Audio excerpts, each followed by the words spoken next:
మా latest videos కోసం మా ఈ తెలుగు న్యూస్ ఛానల్ సబ్స్క్రైబ్ చేసి గంట సింబల్ యాక్టివేట్ చేసుకోండి.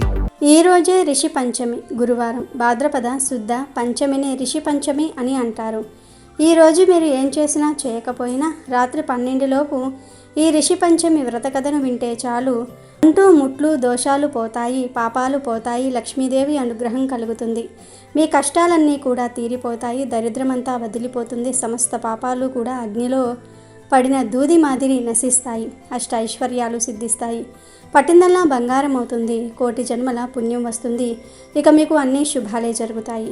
ఈ కథను సగంలో ఆపేస్తే ఎటువంటి ఫలితం రాదు కనుక పూర్తిగా చూడండి. ఫ్రెండ్స్, కథ వినే ముందు కామెంట్ బాక్స్లో శ్రీమాత్రే నమః అని కామెంట్ చేయండి.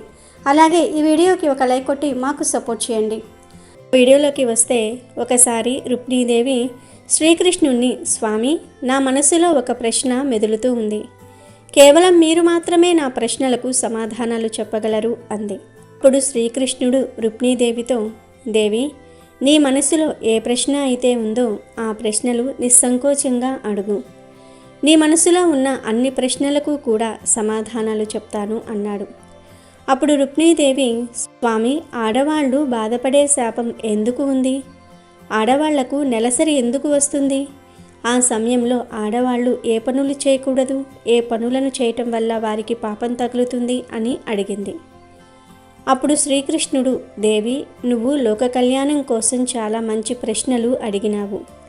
నీవు అడిగిన ప్రశ్నలన్నిటికీ సమాధానాన్ని నేను సుమతి అనే బ్రాహ్మణుడి కథ ద్వారా చెప్తాను. ఈ అద్భుతమైన కథను పూర్తిగా విన్నవారికి సర్వ పాపాలు తొలగిపోతాయి. దేవి, ఎవరైతే భార్యాభర్తలు ఈ కథను శ్రద్ధగా వింటారో వారికి సౌభాగ్య ప్రాప్తి కలుగుతుందని శ్రీకృష్ణుడు కథ చెప్పటం మొదలుపెట్టాడు. పూర్వం కళింగ రాజ్యంలో ఒక అందమైన నగరం ఉంది. ఆ నగరంలో సుమతి అనే ఒక బ్రాహ్మణుడు నివసిస్తూ ఉన్నాడు. సుమతి అన్ని వేదాలను, శాస్త్రాలను చదివినవాడు మరియు మంచి గుణవంతుడు, దైవభక్తి కలిగినవాడు. అతని ప్రతిరోజు యజ్ఞాలు, యాగాలు, దాన ధర్మాలు చేస్తూ ఉండేవాడు. సుమతి భార్య కూడా ఎంతో సుగుణవంతురాలు, పతివ్రత, ధర్మాన్ని పాటించే స్త్రీ. ఒకసారి సుమతి తన ఇంట్లో సత్యనారాయణ స్వామి వ్రతాన్ని చేశాడు. ఆ వ్రతానికి నగరంలో ఉన్న బ్రాహ్మణులను అందరినీ కూడా పిలిచాడు. అలాగే నగరంలో ఉన్న ప్రజలందరినీ కూడా భోజనాలకు పిలిచాడు. సుమతి బ్రాహ్మణులందరికీ కూడా విధిపూర్వకంగా సేవలు చేశాడు. వారిని గౌరవించి అతిథి సత్కారాలు చేశాడు. ఆ బ్రాహ్మణులందరికీ కూడా పంచభక్ష పరమాన్నాలతో తయారు చేసిన భోజనం పెట్టాడు. భోజనాలు పూర్తయిన కొంచెం సేపు తర్వాత ఆ బ్రాహ్మణులందరూ అక్కడి నుంచి వెళ్ళిపోయారు. ఆ తర్వాత ఆకలితో ఉన్న పేదవారందరికీ కూడా భోజనాలు పెట్టాడు సుమతి. ఇలా తన వ్రతాన్ని విజయవంతంగా పూర్తి చేసి తర్వాత తన గుమ్మంలోనికి అడుగుపెట్టాడు. ఆ గుమ్మం ముందు ఒక కుక్క, ఎద్దు మాట్లాడుకుంటూ ఉన్నాయి. ఆ కుక్క, ఎద్దు మాట్లాడుకునే మాటలన్నిటినీ కూడా విన్న బ్రాహ్మణుడు ఆశ్చర్యపోయాడు. ఎందుకంటే ఆ కుక్క, ఆ ఎద్దు ఎవరో కాదు, అవి గత జన్మలో సుమతి యొక్క తల్లిదండ్రులు. సుమతి తల్లిదండ్రులు పూర్వజన్మలో చేసిన పాపాల వల్ల ఈ జన్మలో కుక్క మరియు ఎద్దులుగా జన్మించారు.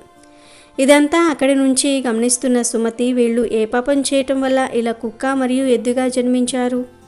అప్పుడు వీరిని ఉద్ధరించడానికి నేనేం చేయాలి అని ఆలోచిస్తూ రాత్రంతా కూడా నిద్ర కూడా పట్టలేదు.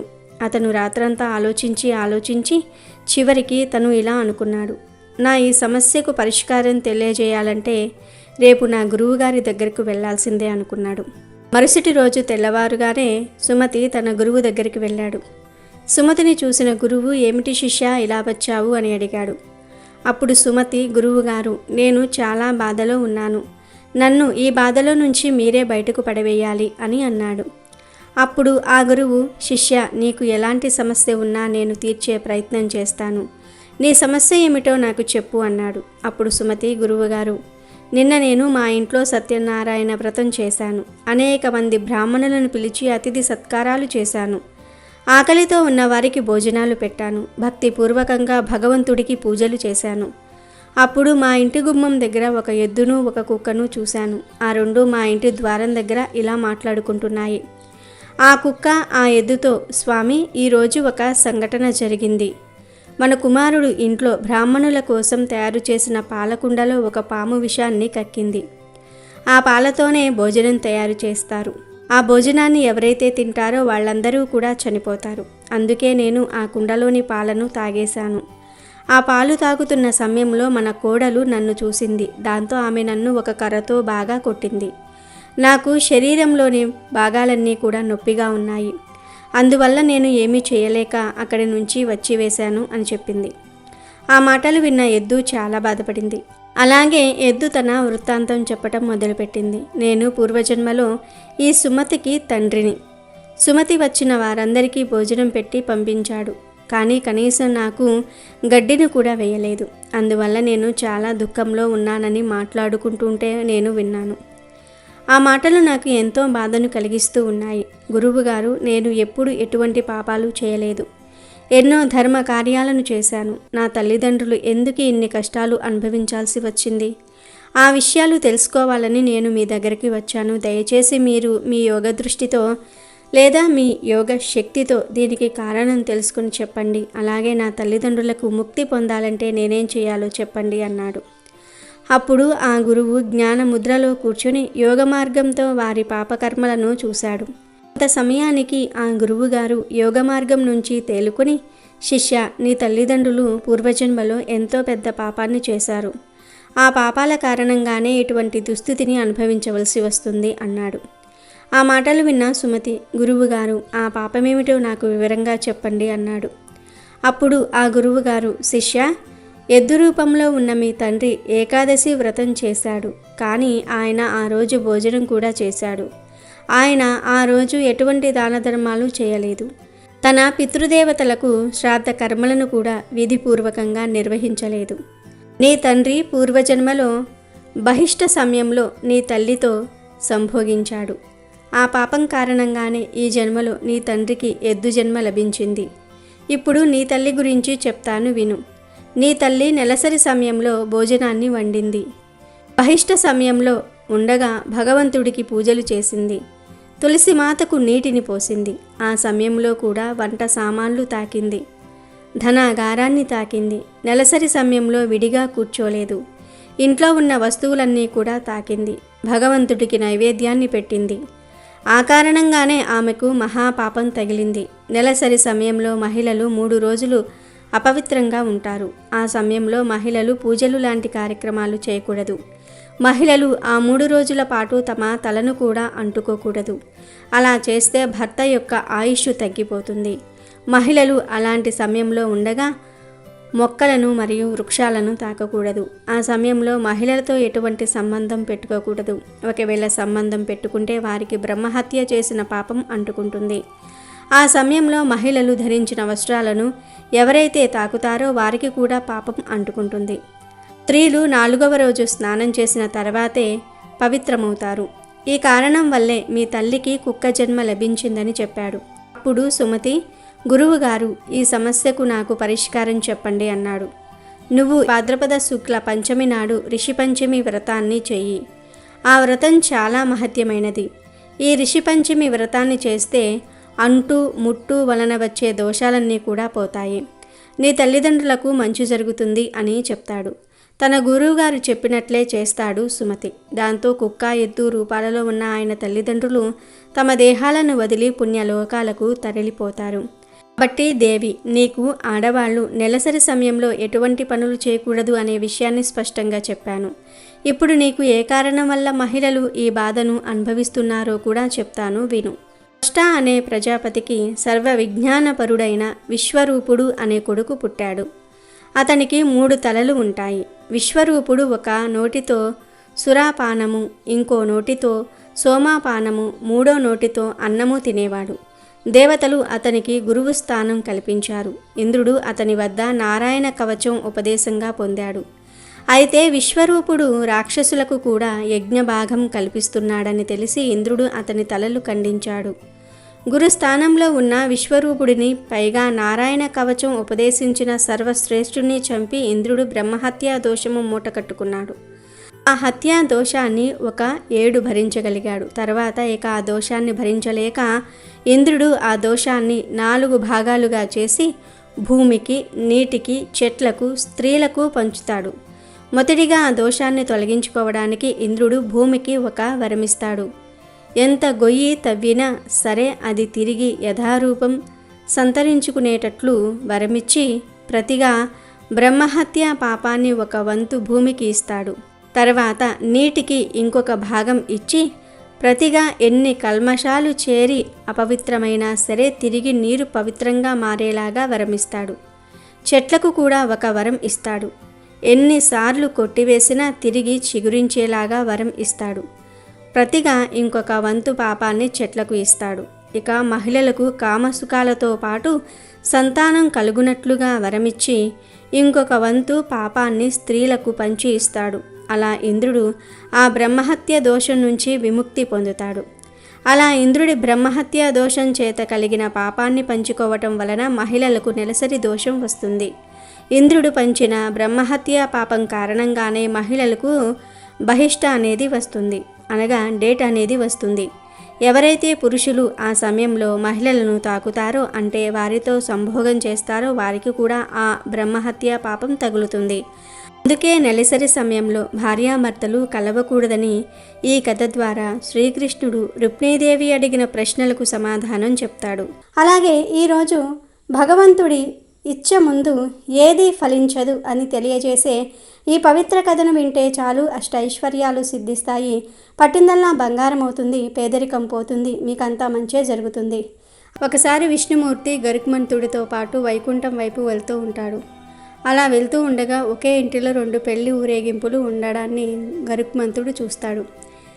ఇదేమి వింత అని ఆశ్చర్యపోతాడు. అప్పుడు ఆయన విష్ణుమూర్తితో, ప్రభువు ఇదేమి వింత, ఒకే అమ్మాయి కోసం 2 పెళ్లి ఊరేగింపులు ఎందుకు వచ్చాయి, నాకేమీ అర్థం కావటం లేదు అని అంటాడు. అప్పుడు విష్ణుమూర్తి నవ్వుతూ గరుత్మంతుడితో ఇలా అంటాడు, అవును గరుడా, ఒకే అమ్మాయి కోసం 2 పెళ్లి ఊరేగింపులు వచ్చాయి. ఒకటి ఆమె తండ్రికి నచ్చిన సంబంధం, మరి ఒకటి ఆమె తల్లికి నచ్చిన సంబంధం అని అంటాడు.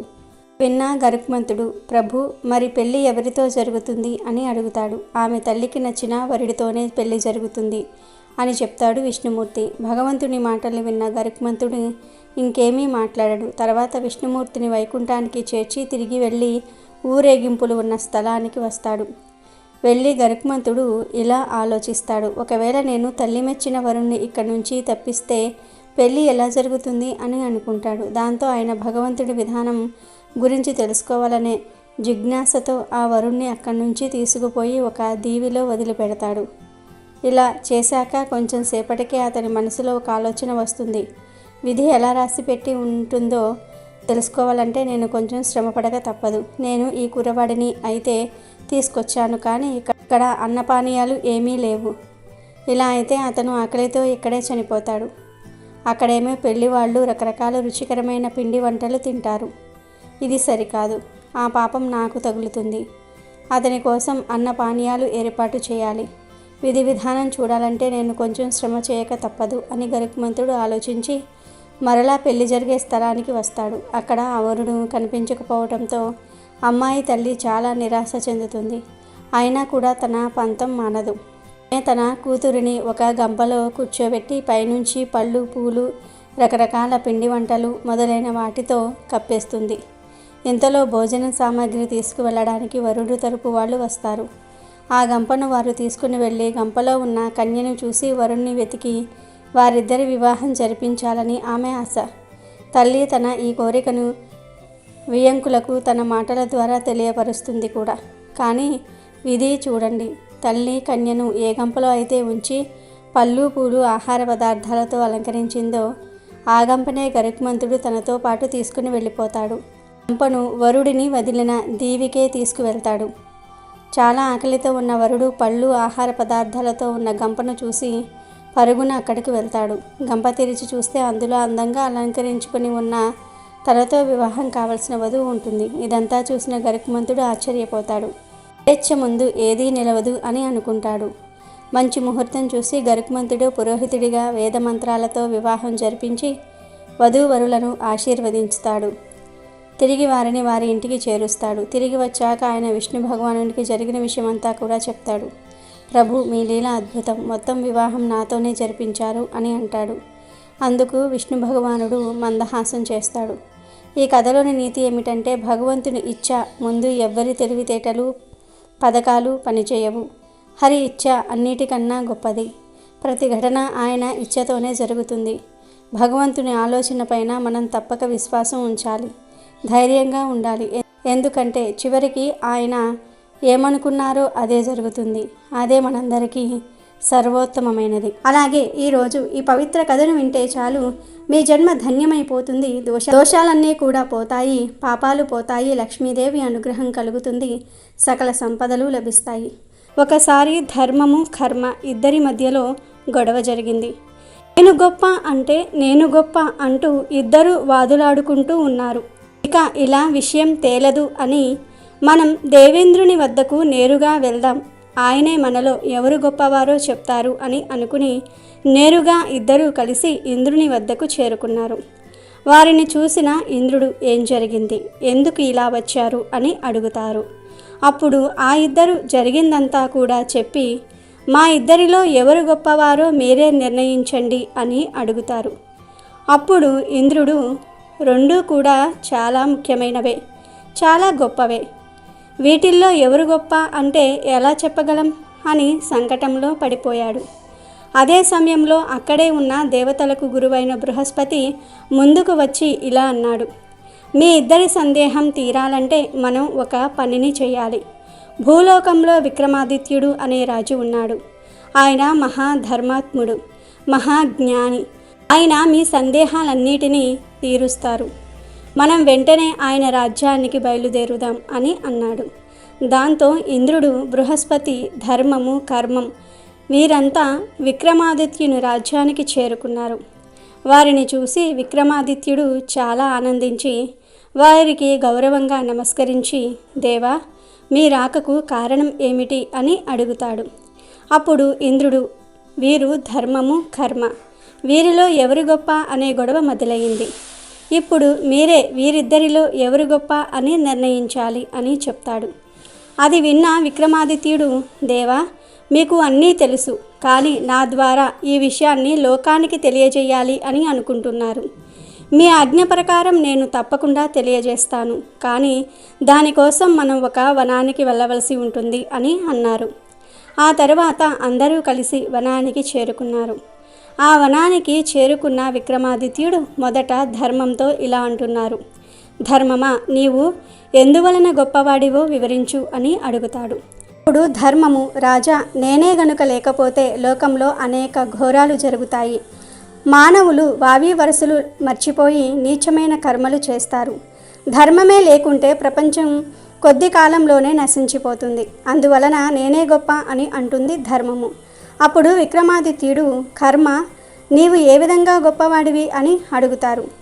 అప్పుడు కర్మ, మహారాజా ఒకవేళ నేనే గనుక లేకపోతే ఈ లోకమే నడవదు, ఈ లోకంలో ఏమీ జరగదు, అంతా స్తంభించిపోతుంది. ఏ చిన్న కార్యమైనా నేనే చేయాలి, అందువల్ల నేనే గొప్ప అని అంటుంది కర్మ. అప్పుడు విక్రమాదిత్యుడు బాగా ఆలోచించి అటుగా వెళ్తున్న ఒక వ్యక్తిని చూసి కర్మతో ఇలా అంటున్నారు, హే కర్మ, నువ్వు అటుగా వెళ్తున్న ఆ వ్యక్తి దగ్గరకు వెళ్ళి నీ గురించి చెప్పి ఆయనలో కలిసి ఆయనను మంచి మార్గంలో వెళ్ళేటట్టు చేసి నీ గొప్పతనాన్ని నిరూపించుకో అని అన్నారు. అప్పుడు ధర్మము మహారాజు వద్దకు వచ్చి, హే మహారాజా, నేను ధర్మాన్ని, నేను ఇప్పుడు కర్మతో కలిసి వెళ్ళను. ఈ పనిలో కర్మ మాత్రమే తన పనిని పూర్తి చేస్తుంది, నేను వెళ్ళను అని అంటుంది. అలా చెప్పి ధర్మము మానవునిలోనికి ప్రవేశించలేదు. వెంటనే కర్మ మాత్రం అతని దగ్గర వెళ్ళి ఇలా అంటుంది, మీరు ఎక్కడికి వెళ్తున్నారు అని అడిగింది.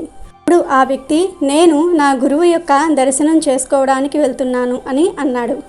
అప్పుడు కర్మ ఇలా అంటుంది, ఓ మానవుడా, నేను నీ కర్మను, నేను కూడా నీ వెంట వస్తాను. నువ్వు మాత్రం నీ గురువుతో మంచి వరాన్ని కోరుకోవాలి అని అంటుంది. ఇలా ఇద్దరూ కలిసి మెల్లగా గురువు ఉన్న ఆశ్రమానికి చేరుకున్నారు. ఇలా చేరుకుంటున్న సమయంలోనే అక్కడ ధర్మం లేని కారణంగా ఆ వ్యక్తి యొక్క జ్ఞానం మెల్లమెల్లగా తగ్గిపోయింది. అతను మంచి చెడు అనే విచక్షణను కోల్పోతాడు. అలా వారిద్దరూ గురువు గారిని చేరుకున్నారు. ఆ సమయంలో గురువు తపస్సులో ఉన్నారు. వచ్చిన ఆ వ్యక్తి గురువును తపస్సు నుంచి లేపే ప్రయత్నం చేశాడు. ఆ సమయంలో గురువులో కూడా ధర్మం లేదు. కర్మ మాత్రమే ఉంది. అందువలన ఎంత పిలిచినా గురువు మాత్రం కన్నులు తెరవలేదు. ఆ తరువాత ఆ వ్యక్తి అనగా శిష్యుడు గురువును కర్రతో కొట్టడం మొదలుపెట్టాడు. ఎందుకంటే ఇప్పుడు అతనిలో కర్మ మాత్రమే ఉంది, ధర్మము లేదు. అందువలన ఈ క్రూరమైన పనిని చేస్తూ ఉన్నాడు. ఆ తర్వాత గురువుగారు తపస్సు నుండి లేచి చూస్తే తన ప్రియ శిష్యుడే తనను కొడుతున్నాడు. అప్పుడు గురువులో కూడా ధర్మం లేదు, కర్మ మాత్రమే ఉంది. అందువలన ఆ గురువుకు విపరీతమైన కోపం వచ్చి తన ప్రియ శిష్యుడు అని కూడా చూడకుండా నువ్వు వెంటనే గాడిదగా మారిపో అని శాపం ఇచ్చారు. వెంటనే ఆ శిష్యుడు గాడిదలాగా మారిపోయాడు. అలా గాడిదలాగా మారిన ఆ వ్యక్తి పరిగెత్తుకుంటూ విక్రమాదిత్యుని వద్దకు వచ్చి ఇలా అంటున్నాడు, మహారాజా, నేను కర్మను, నా ప్రభావంతో నేను ఒక మనిషిని కూడా గాడిదలాగా మార్చేస్తాను అని అంటుంది. అప్పుడు ఆ మహారాజు ధర్మమును పిలిచి, ఓ ధర్మమా, ఇప్పుడు నువ్వు వెళ్ళి నీ ప్రభావాన్ని చూపించు అని అంటారు. వెంటనే ధర్మము ఆ గాడిదలో కలిసి గురువుగారి దగ్గరకు చేరుకుంటుంది. గురువులోకి ధర్మము ప్రవేశించగానే నా వల్ల పెద్ద అనర్థమే జరిగింది, నా ప్రియ శిష్యుణ్ణి నేను శపించాను అంటూ చాలా బాధపడతారు. ఆ తర్వాత శపించబడిన వ్యక్తి గాడిద రూపంలో తన ఇంటి ముందుకు చేరుకుంటాడు. అప్పుడు అక్కడ ధర్మం కూడా ఉండటం వలన దాని ప్రభావం చేత ఆ వ్యక్తి యొక్క భార్య జరిగిందంతా కూడా తెలుసుకుంటుంది. తన భర్తను గురువు శపించిన విషయం తెలుసుకుని ఆ గాడిద రూపంలో ఉన్న తన భర్తను తీసుకుని గురువు వద్దకు చేరుకుని ఆయనతో ఇలా అంటుంది, ఓ గురుదేవ, నా భర్త అజ్ఞానం వలన ఈ తప్పు జరిగిపోయింది. మమ్మల్ని క్షమించి మీ శాపాన్ని ఉపసంహరించి నా భర్తకు పూర్వరూపాన్ని ప్రసాదించండి అని వేడుకుంటుంది. అప్పుడు ఆ గురువు, అమ్మా, నేను ఇచ్చిన శాపాన్ని ఉపసంహరించుకునే శక్తి నాకు లేదు, కానీ శాప విమోచనానికి మాత్రం ఒక ఉపాయం ఉంది. ఇతనికి ఎప్పుడైతే దేవేంద్రుడైన ఇంద్రుడు అలాగే బృహస్పతి ఇద్దరినీ ఒకేసారి ఇతను దర్శిస్తారో ఇతనికి శాప విమోచనం జరిగి ఇతనికి పూర్వరూపం లభిస్తుంది అని చెప్పారు.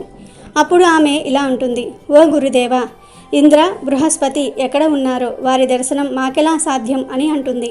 వెంటనే ఆ గురువు తన దివ్య దృష్టితో చూసి, నువ్వేమీ బాధపడకు, ఇప్పుడు ధర్మం నీ వెంట ఉంది.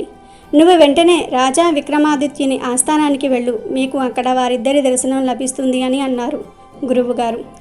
ధర్మం ప్రభావం చేత శపించబడిన భర్తను తీసుకుని ఆమె విక్రమాదిత్యుని ఆస్థానానికి చేరుకుంటుంది. అప్పటికే అడవి నుంచి ఆస్థానానికి చేరుకున్న ఇంద్రుడు బృహస్పతి యొక్క దర్శనం ఆ గాడిద రూపంలో ఉన్న ఆ వ్యక్తికి కలిగింది. వెంటనే ఆ వ్యక్తికి శాప విమోచనం జరిగి తన పూర్వరూపాన్ని పొందారు. అలా ముందుగా వెళ్ళిన కర్మ ఒక మనిషిని గాడిదగా, ఆ తరువాత ధర్మం మాత్రం ఒక గాడిదను కూడా మనిషిగా మార్చింది. అదే ధర్మం యొక్క గొప్పతనం. అప్పుడు విక్రమాదిత్యుడు కర్మతో ఇలా అంటున్నారు, హే కర్మ, నీవు గొప్ప వాడివి కాదు, నువ్వు ఎప్పుడూ గొప్పవాడిగా ఉంటావో తెలుసా? ఎప్పుడైతే నీ వెంట ధర్మము, నీతి, జ్ఞానము ఉంటాయో అప్పుడే నీవు గొప్పవాడివిగా ఉంటావు. నువ్వు ఎప్పుడైతే అన్యాయము, అధర్మము లాంటి వెంట పడతావో అప్పుడు నువ్వు ఎప్పటికీ కూడా గొప్పవాడివి కాలేవు. ధర్మము నీ వెంట నిరంతరం ఉంటేనే నువ్వు గొప్పవాడివిగా ఉంటావు, లేకపోతే లేదు. అందువలన అన్నిటికంటే ధర్మమే చాలా గొప్పది, ఆ ధర్మంతో చేసే కర్మ ఇంకా గొప్పది అని అన్నారు ఆ విక్రమాదిత్యుడు. విన్న ధర్మము, కర్మ రెండూ కూడా తమ గురించి తాము పూర్తిగా తెలుసుకున్నాయి. ఎప్పుడైతే ధర్మానికి హాని జరుగుతుందో అప్పుడు ఆ ధర్మాన్ని కాపాడడానికి స్వయంగా ఆ శ్రీ మహావిష్ణువే ఈ భూమిపై అవతరించి అధర్మాన్ని అంతం చేసి ధర్మ స్థాపన చేస్తారు. అందుకే అంటారు ధర్మో రక్షితి రక్షితః అని. ధర్మాన్ని మనం రక్షిస్తే ఆ ధర్మమే మనల్ని రక్షిస్తుంది. ఒకసారి కృష్ణార్జునులు కలిసి మాట్లాడుకుంటూ వెళ్తూ ఉన్నారు. వారికి మధ్యలో ఒక యాచకుడు కనిపించాడు. చూసి జాలిపడిన అర్జునుడు అతని పేదరికం పోగొట్టేందుకు ఒక సంచి నిండుగా కూడా బంగారు నాణేలు ఇచ్చాడు. ఆ నాణేలను సంతోషంగా తీసుకుని వెళ్తున్న ఆ యాచకుడిని మార్గం మధ్యలో ఓ దొంగ కత్తితో బెదిరించి దోచుకున్నాడు. మళ్ళీ ఆ పేద బ్రాహ్మణుడు యాచకుడిలా మారి వీధుల్లో భిక్షాటన చెయ్యసాగినాడు. మళ్ళీ ఓ రోజు అతన్ని చూసి ఆశ్చర్యపోయిన అర్జునుడు ఈసారి ఓ ఖరీదైన వజ్రం ఇచ్చి ఆనందంగా జీవించమన్నాడు.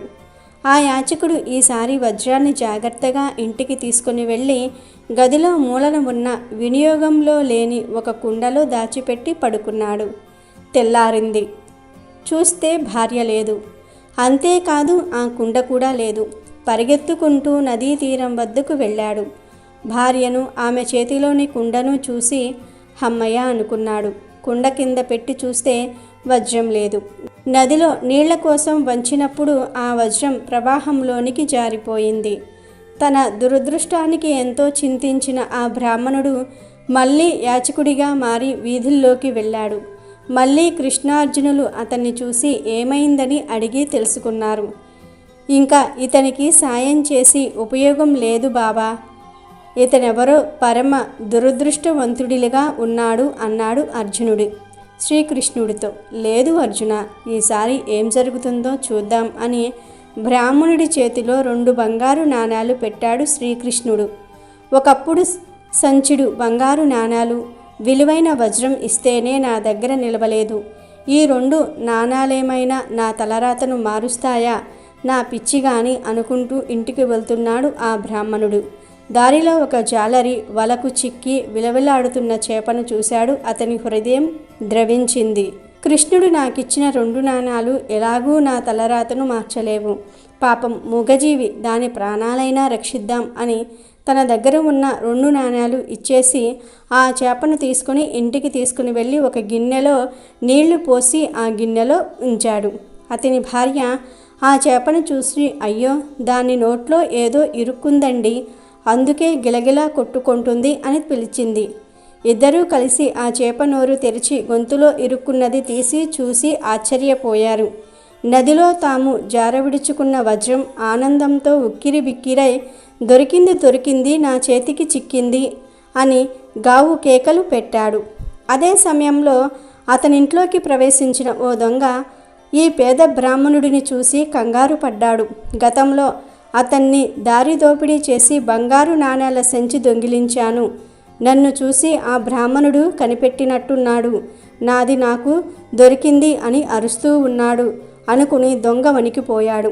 ఆ బ్రాహ్మణుడి దగ్గరికి వచ్చి, నీకు దండం పెడతాను, నీ బంగారు నాణాలు నువ్వు తీసేసుకో, నన్ను రక్షక భటులకు మాత్రం పట్టివ్వవద్దు అని ప్రాధేయపడ్డాడు. ఇప్పుడు నివ్వెరపోవటం బ్రాహ్మణుడి దంపతుల వంతయింది. తాము పోగొట్టుకున్న 2 విలువైన వస్తువులు కూడా తమకు చేరాయి.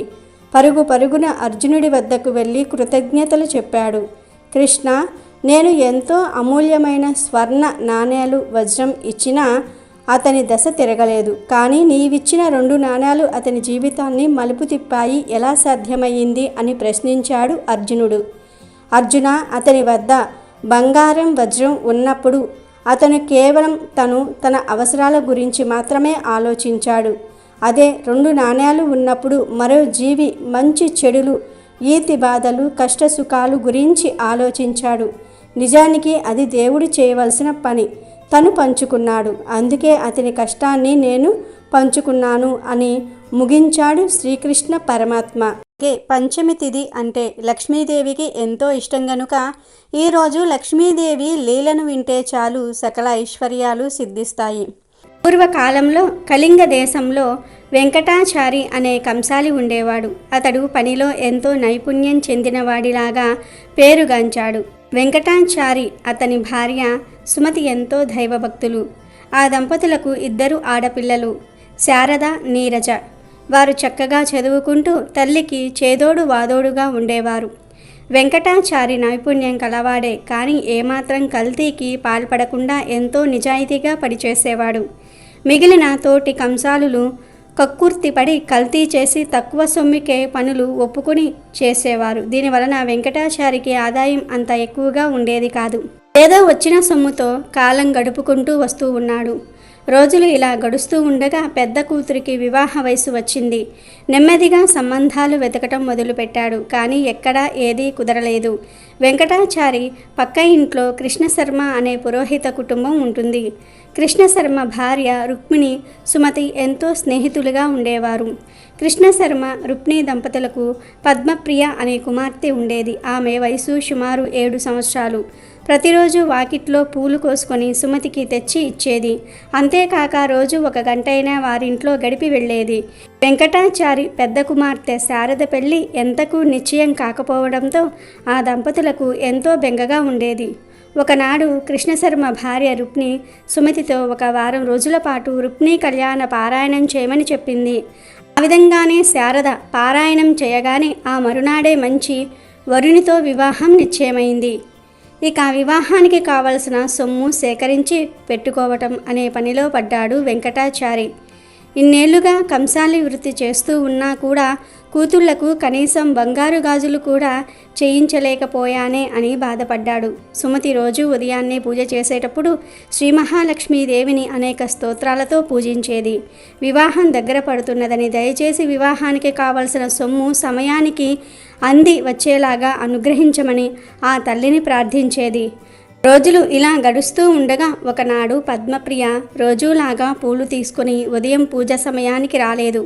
రోజు తప్పకుండా వచ్చే పిల్ల ఈరోజు ఇంకా రాలేదేమిటబ్బా అని సుమతి ఆలోచిస్తూ ఉండగా గుమ్మంలో గజ్జల చప్పుడయ్యింది. పద్మప్రియ చెంగున రానే వచ్చింది. రావడానికి ఆలస్యమైందని చెప్తూ పూలు తీసి సుమతి చేతిలో పెట్టింది. ఆ రోజు పద్మప్రియ రోజు కంటే అందంగా ఎంతో తేజస్సుతో కనిపించింది. సుమతి పద్మప్రియను ఈరోజు నీ పుట్టినరోజా, ఇంత చక్కగా అలంకరించుకున్నావు అని అడిగింది. లేదు అత్తయ్య, రోజులాగానే తయారయ్యాను. స్నానం చేయటం కాస్త ఆలస్యం కావటంతో పూలు తీసుకురావటం ఆలస్యమయ్యింది. అది సరే గాని ఈ జత బంగారు గాజులు అమ్మ నీకు చూపించమని చెప్పింది. కొత్తగా కొనుక్కుందట, నిన్ను చూడమని పంపింది అన్నది. అప్పుడు సుమతి ఆ గాజులు తన చేతిలోనికి తీసుకుని చూస్తూ ఉండగా పద్మప్రియ ఇప్పుడే వస్తాను అని చెంగున బయటకు వెళ్ళింది. సుమతి ఆ గాజులను దేవుడి దగ్గర ఉంచింది. కాసేపైన తర్వాత పద్మప్రియ రాగానే ఇచ్చేద్దామని అనుకున్నది. వంట ఇంట్లోకి నైవేద్యం తీసుకురావడానికి వెళ్ళి పాయసం పూర్తవ్వగానే తీసుకువచ్చి పూజగదిలో కూర్చుంటుంది. ఎదురుగా చూస్తే 2 జతల బంగారు గాజులు కనబడ్డాయి. ఇవేమిటి? ఇవి ఎక్కడి నుంచి వచ్చాయి? తాను ఇక్కడ పెట్టినది ఒక జతే కదా? లేదా నేను పరధ్యానంలో ఉండి గమనించలేదా?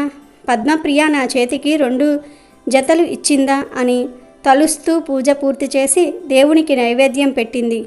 ఆ 2 జతల గాజులను తీసుకుని రుక్మిణికి ఇవ్వాలని వారింటికి వెళ్ళింది. ఆమెను చూసిన రుక్మిణి, ఏమిటి వదిన చేతిలో ఆ బంగారు గాజులు ఎక్కడివి? పిల్లలిద్దరికీ చేయించావా అని అడిగింది. ఇది విన్న సుమతి నోట మాట రాలేదు. అదేమిటి వదిన, ఇందాక పద్మప్రియ వచ్చి ఇచ్చింది కదా, నీవు కొనుక్కున్నావని నాకు చూపించమని చెప్పింది కదా అని అన్నది. అప్పుడు రుక్మిణి, అదేమిటి వదిన, పద్మప్రియ మీ ఇంటికి రావటమేమిటి? నిన్నటి నుంచి పిల్లకు ఒక్కటే జ్వరం, మంచం దిగనే లేదు, ఎక్కడికి వెళ్ళలేదు. అస్సలు ఆమె మీ ఇంటికే రానప్పుడు ఈ గాజులు ఎలా తెస్తుంది? అయినా నేను ఈ మధ్య అసలు గాజులే కొనుక్కోలేదు అని అన్నది. ఇది విన్న సుమతికి ఎంతో ఆశ్చర్యం కలిగింది. మరి ఇందాక వచ్చినది ఎవరు? ఆ గాజులు ఇచ్చినది ఎవరు అని ఆలోచిస్తూ ఉండగా ఆ వచ్చినది సాక్షాత్తు శ్రీ మహాలక్ష్మీదేవియే అని తోచింది. ఈ విషయమే రుక్మిణితో అన్నది. వారిద్దరూ ఎంతో ఆశ్చర్యపోయారు, మరెంతో ఆనందపడ్డారు. జరిగిన విషయమంతా వారి భర్తలకు చెప్పారు. వెంకటాచారి దంపతుల సంతోషానికి అంతులేదు. వచ్చినది సాక్షాత్తు శ్రీ మహాలక్ష్మీదేవియేనని గ్రహించారు. తమను అనుగ్రహించిన ఆ జగన్మాతను ఎన్నో విధాలా స్తుతించారు. తమ కుమార్తెలకు సాక్షాత్తు ఆ శ్రీ మహాలక్ష్మీదేవియే బంగారు గాజులను అనుగ్రహించిందని ఎంతో ఆనందపడ్డారు. ఇద్దరూ పూజగదిలో నుంచుని ఆ జగన్మాతను స్మరిస్తూ ఇలా అన్నారు. ఓ లోకజనని, దారిద్ర్య దుఃఖాన్ని పాపాంధకారాలను పారద్రోలే అమృతమూర్తివి నీవే తల్లి. దీనులైన వారి బాధలను అన్నిటినీ నశింపచేసే నీ కరుణా కటాక్షములు మాపై ప్రసరింపుము తల్లి. నీకివే మా నమస్కారాలు అమ్మ. మిక్కిలి దయగలిగిన నీ కడగంటి చూపులతో నీ కరుణామృతాన్ని మాపై కురిపించు తల్లి. నీవు సర్వమంగళ ప్రధాయినివి. సకల చరాచర జగత్తు యందు నీవే వ్యాపించి ఉన్నావు తల్లి. నీకివే మా ప్రణామములు. నిన్ను నమ్మిన వారికి సర్వ శుభములను అనుగ్రహించే లోక పావనివి. నీకివే మా నమస్కారములు అని పరివరి విధాల ప్రార్థించారు. లక్ష్మీదేవి తమకు సాయం చేసినందుకు ఎంతో సంతోషించారు. కశ్యపుడు, అత్రి, భరద్వాజుడు, విశ్వామిత్రుడు, గౌతముడు, వశిష్ఠుడు, జమదగ్ని ఈ 7 సప్త ఋషులు. మనిషి తప్పనిసరిగా తీర్చుకోవలసిన 5 రుణములలో ఋషి రుణం కూడా ఒకటి. ఎందుకంటే మనం ఆచరించాల్సిన ధర్మాలు, సాంప్రదాయాలు, ఆచార వ్యవహారాలు మనకు నేర్పించేది వీళ్ళే. మరి ఈ 7గురిని తప్పనిసరిగా ఈ భాద్రపద శుద్ధ పంచమి నాడు స్మరించుకుని అర్చించాలి. అందుకే ఈ రోజును ఋషి పంచమి అన్నారు. ఈ రోజున అత్రి, కశ్యప, భరద్వాజ, గౌతమ, వశిష్ఠ, విశ్వామిత్ర మహర్షుల గురించి ఒక్కసారైనా తలుచుకోవాలని చెప్తూ ఉన్నారు పెద్దలు. ఆర్యవాసంలో సీతారాములకు అభయమిచ్చినవాడు అత్రి మహర్షి. సాక్షాత్తు శ్రీహరినే పుత్రునిగా పొందిన మహానుభావుడు. సీతారాములకు చిత్రకూటానికి దారి చూపినవాడు భరద్వాజుడు. తన భార్య అహల్య ద్వారా రామునికి తన తపఫలాన్ని అందింపజేసిన మహర్షి గౌతముడు. రాముని గురువు విశ్వామిత్రుడు, కులగురువు వశిష్ఠుడు. విష్ణువు అంశావతారమైన పరశురాముని కన్నా తండ్రి జమదగ్ని మహర్షి. దశావతారాల్లో ఒకడైన వామనుడి జనకుడు కశ్య మహర్షి. ఋషి పంచమి నాడు రామాయణం చదివితే ఈ ఋషులందరినీ తలుచుకున్నట్లే. నిజానికి ఈ పండుగ స్త్రీలకు సంబంధించినది. ఋషి పంచమి వ్రతాన్ని భాద్రపద శుద్ధ పంచమి రోజున ఆచరించాలని భవిష్యోత్తర పురాణం తెలియజేస్తోంది. ఈ వ్రతాన్ని శ్రద్ధగా ఆచరిస్తే రజస్వల సమయంలో చేసిన దోషాలన్నీ కూడా పరిహారమవుతాయని బ్రహ్మదేవుడు సీతాశ్వరుడనే రాజుకు చెప్పాడని వ్రతకల్పం తెలియజేస్తుంది. స్త్రీ దోషాలకు పరిహారంగా జరుపుకునే ఋషి పంచమి వ్రతాన్ని భాద్రపద మాసంలో శుక్లపక్షం పంచమి రోజున ఆచరించాలి. ఒకవేళ పంచమి తిథి 2 రోజులు ఉంటే 2వ రోజునే ఋషి పంచమి వ్రతం చేయాల్సిందిగా శాస్త్రం చెప్తుంది. ఋషి పంచమి రోజున నదీ తీరానికి వెళ్ళి దంతవదానం చేసి పరిమళ ద్రవ్యాలతో మంత్రపూర్వకంగా స్నానం చేయాలి. ఆ తర్వాత ఆ నదీ జలాన్ని తీర్థంగా తీసుకొని అక్కడ హోమం చేయాలి. ఇంటికి చేరుకున్న తర్వాత వ్రతానికి సంబంధించిన వేదికను, పూజా సామాగ్రిని సిద్ధం చేసుకోవాలి. మట్టి పాత్రతో కానీ రాగి పాత్రతో కానీ కలశం పెట్టుకొని అందులో నీటిని, పంచరత్నాలను ఉంచాలి. అష్టదళ పద్మం వేశాక సంకల్పం చెప్పుకోవాలి. గణపతిని పూజించి గంగా, యమున, కృష్ణ, తుంగభద్ర తదితర నదుల నామాలను, మహర్షుల నామాలను స్మరించుకోవాలి. సప్త ఋషులను, అరుంధతిని పూజించాలి. ఆ తర్వాత కథ చెప్పుకొని వాయన దానాలు ఇవ్వాలి.